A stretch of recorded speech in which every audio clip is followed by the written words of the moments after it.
ভারতের পক্ষ থেকে বলা হচ্ছে যে একাধিক ক্ষেপণাস্ত্র হামলা করা হয়েছে এবং ভারতের 3টি বাহিনী একত্রে এই অভিযান পরিচালনা করেছে। সেখানে ভারতের সেনাবাহিনী ছিল, ভারতের বিমান বাহিনী ছিল, আর নৌবাহিনী কিভাবে ছিল এটা আমি ঠিক জানি না, কিন্তু বলা হচ্ছে যে 3 বাহিনী একত্রিত হয়ে এই 71-এর পরে এই প্রথম কোনো যুদ্ধে বা কোনো অভিযানে অংশ নিল 3 বাহিনী একত্রিত হয়ে।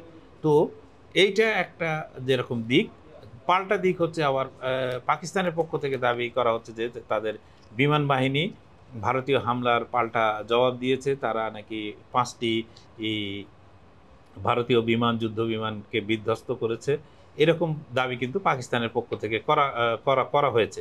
কিন্তু আবার পাকিস্তানের যে আইএসপিআর আছে, আইএসপিআর ডিজি তিনি বলেছেন যে ভারতীয় বিমান বা পাকিস্তানি যুদ্ধ বিমান কোনোটাই কিন্তু কেউ কারোর দেশের আকাশসীমা লঙ্ঘন করেনি।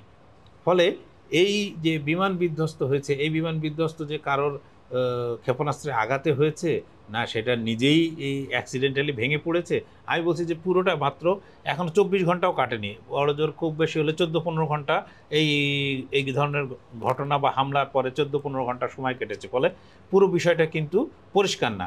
ভারতের পক্ষ থেকে এক ধরনের আখ্যান তৈরি করা হচ্ছে, পাকিস্তানের পক্ষ থেকে আর এক ধরনের আখ্যান তৈরি করা হচ্ছে। ফলে এখান থেকে যে একটা কমন বিষয় জানা যাবে সেইটা না। কমন বিষয়টা হচ্ছে যে দুটো পরমাণু শক্তিধর দেশ যাদের হাতে পরমাণু অস্ত্র আছে, যে এই রকম দুটি দেশ তারা পরস্পরের সঙ্গে সংঘাতে জড়িয়ে পড়ছে এবং যেটা নিয়ে বিশ্বের বিভিন্ন দেশ ইতিমধ্যে উদ্বেগ প্রকাশ করেছে।